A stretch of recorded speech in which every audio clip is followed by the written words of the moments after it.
Alright, so I've decided how I want to do these injectors. So I've got them in the firing order here. So we're going to fire with a 100% calibrated one first. That's L1. Then R3, which is 95 calibrated. And then a 98 calibrated L3. Then 100 calibrated R2. 98 calibrated. And then back to 100 calibrated. So it kind of hits, you know, hard, not so hard, hard, not so hard, you know, and I kind of try to spread it out based on the firing order. Because the firing order is L1, R3, L3, R2, L2, R1 on this engine. And remember, when you're looking at these in a bus application, we are looking at the front of the engine at the back of the bus. Because this engine in here is technically backwards, I guess. So as you look at it, the left side is actually the right side of the engine. So this is R1, R2, R3 that I'm working on. And that other side's L1 closest to us, L2, L3. So just remember that everything's backwards, you know, as you're looking at this engine. Alright, so I'm going to clean these cups. This is a cup brush, specifically designed for the Detroit.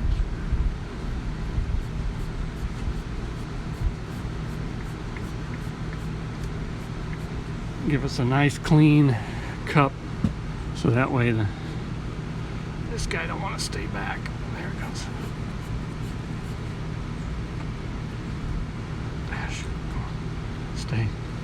Stay there, buddy. I want to stay.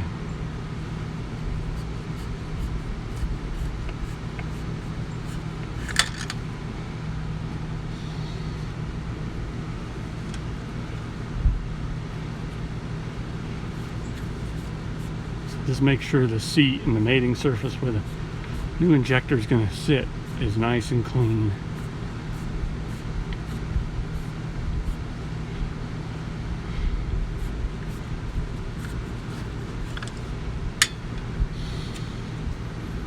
Try to get you, we'll get a still shot down inside of one of these after we clean it. I got one beforehand.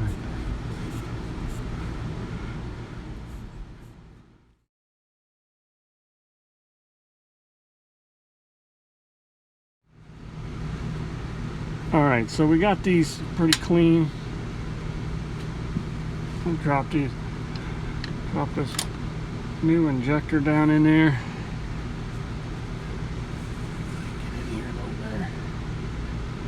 So you gotta make sure you line up the little control rack on these injectors. There it goes. Onto the rack. Onto the control tube rack. So this guy has to mate in with the foot of that guy. And I'll give you try to maybe give you a close-up of that.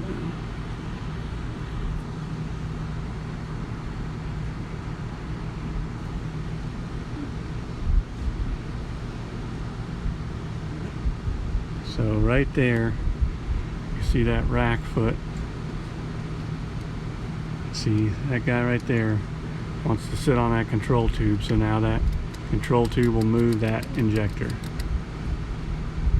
So that's how that works. So you got to make sure when you set that guy in there that that's engaged. So we'll get all three of these set in there, and then we'll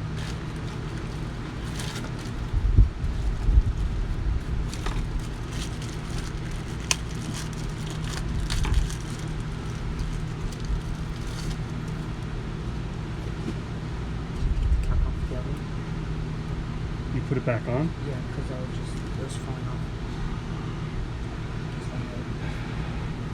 So I was just informed that one of my assistants helped me out and put the cap back on that injector that I just had. So remember that reminder I was saying? So make sure take the cap off. So most likely this guy has a cap on it, and that's part of the reason I'm probably having trouble. with it.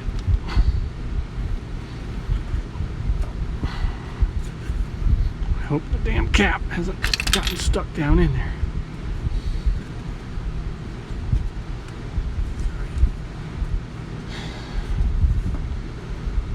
The other thing you gotta make sure, and you notice I just knocked off one of these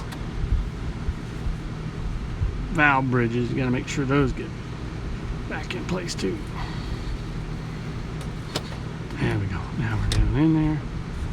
Get that guy lined up, and then it drops right in. Just make sure this valve bridge is sitting on here.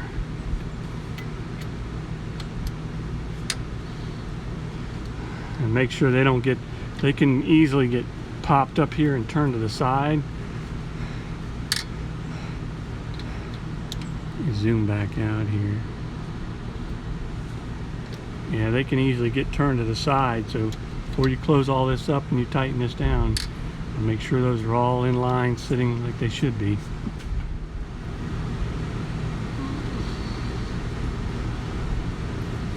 You guys probably saw that other one when I was putting it in there saying, hey Donnie, you can put it in there with a cap on after you just said not to.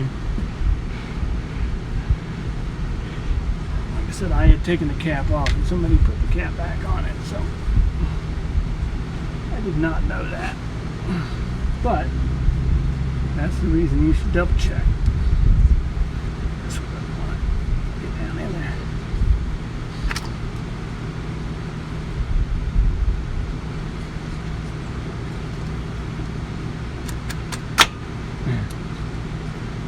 Make sure the little arm is engaged. There we go.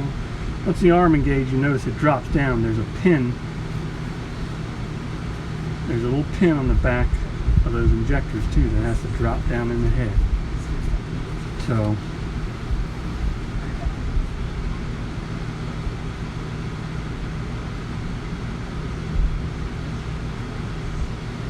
I'll show you that little.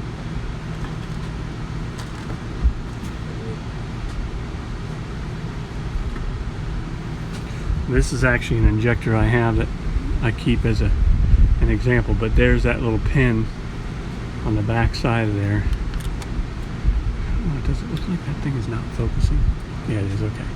So yeah, that little pin has to drop down in the head too. So once you get this lined up and it slips over the control tube arm, it'll drop right in there.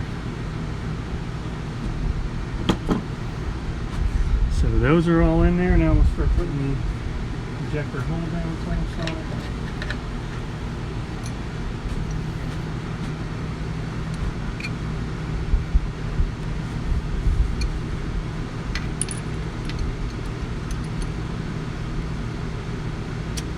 You gotta make sure, be careful with these guys, because I did a repair with my buddy's bus, and that's somebody had put one of these in and they did not get it seated properly, and that it actually bent the bolt on the injector hold down clamp.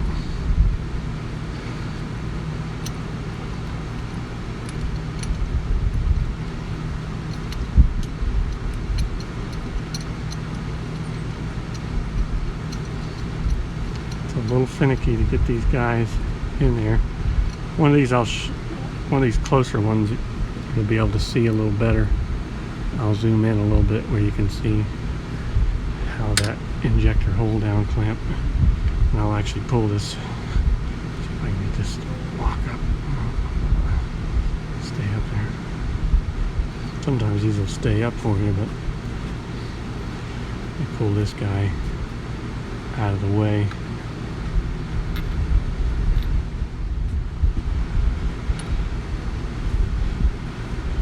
You can see this hold down clamp just sits, so the little ears come down along the side of the injector, and then the back end of it sits on a little high spot molded into the head back there. So you want to make sure that that sucker's sitting in there right. Alright, there we go. Okay, focus. Okay, so yeah, so there's the injector hold down clamp.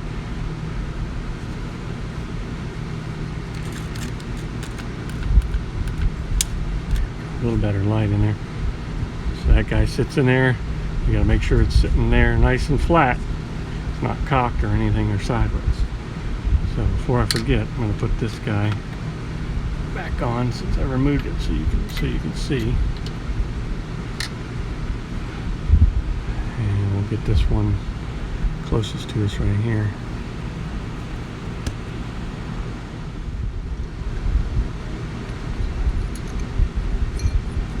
And this clamp just slips down along the side of the. Sorry, I gotta get my hands in here. See how you can get this little cattywampus. Trying to get it down in there sometimes it's a bit of a pain. Just want to sit in there. So there it goes. It's sitting in there. And then the bolt sits down in there, and you got to make sure you get in that hole just right. And like I said, the back end of that foot is very narrow, so just make sure it's sitting correctly before you torque that thing down. So these are torqued to 20 to 25 foot-pounds. You're going to want to check your owner's manual.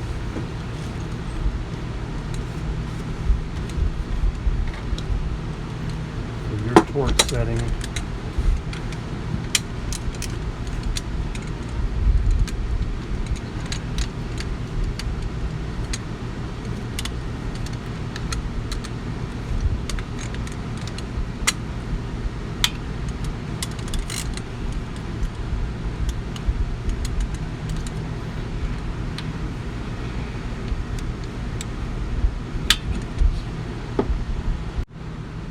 Alright, so we're going to torque these first at 20 foot-pounds, and then we'll torque them to 25.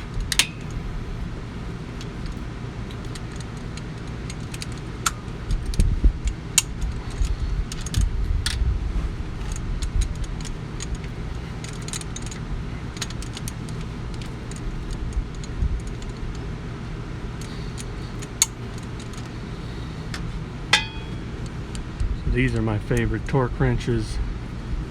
22, 24. So in between there. It's 25. This Precision Instruments, I believe they make these they make the torque wrenches for snap-on. If you notice, it looks a lot like a snap-on torque wrench. But you don't have to pay the snap-on price.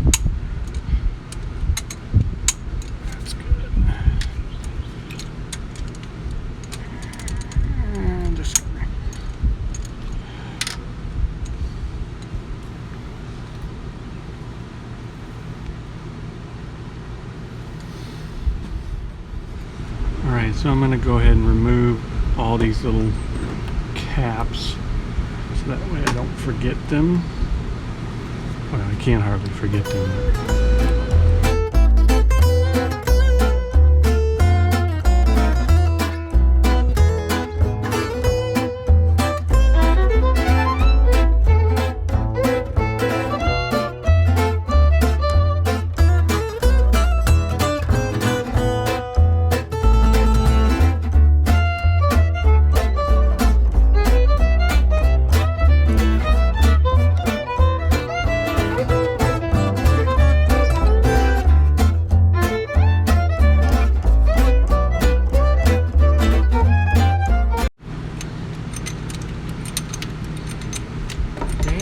So this is the special Detroit fuel line socket.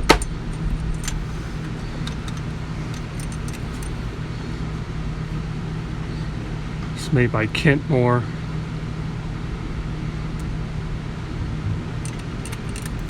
I got it with a whole Detroit tune-up set.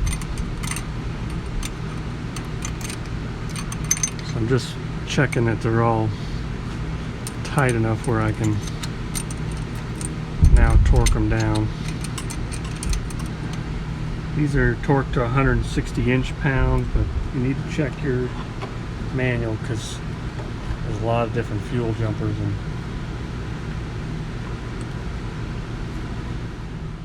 Alright, we're going to torque these to 160 inch-pounds.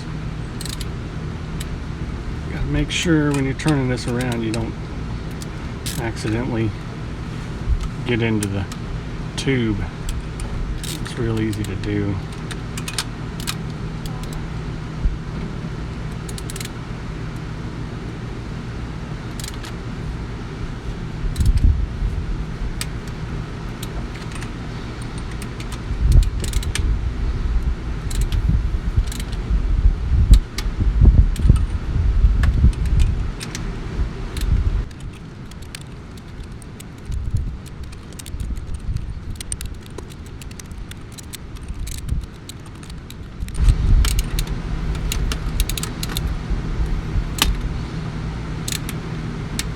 It's important that you don't over torque these. You'll smush the little line and they'll leak, and then you get fuel in the oil, and that's no good.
Alright, we're going to torque these to 90 foot-pounds.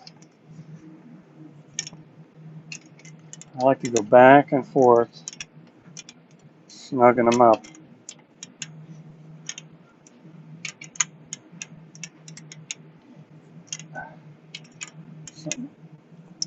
A couple old timers showed me, including Bus Old Man Phil. If you watch some of his videos, pretty sure he's done that too.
Alright, so those are all torqued. Alright, so we're going to tighten these oil jumpers. So it says to run them down until they touch and then back it off a third.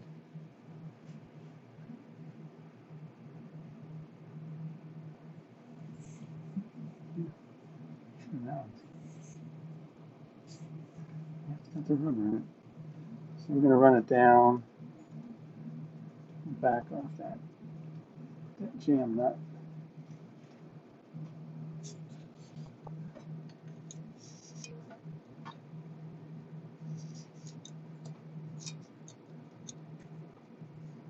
So there it's tight.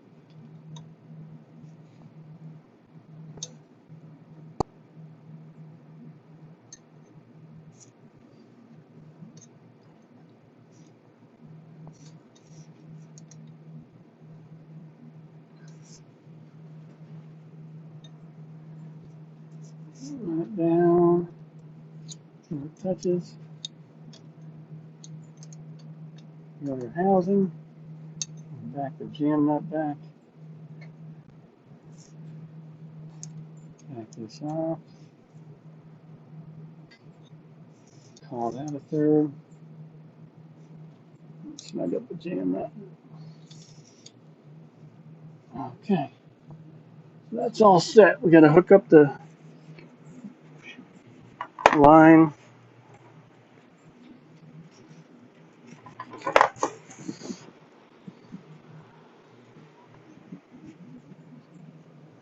I'm going to put my rag back in here. So if I accidentally drop this screw,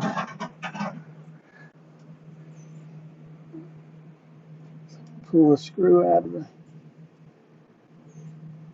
solenoid on the jake brake,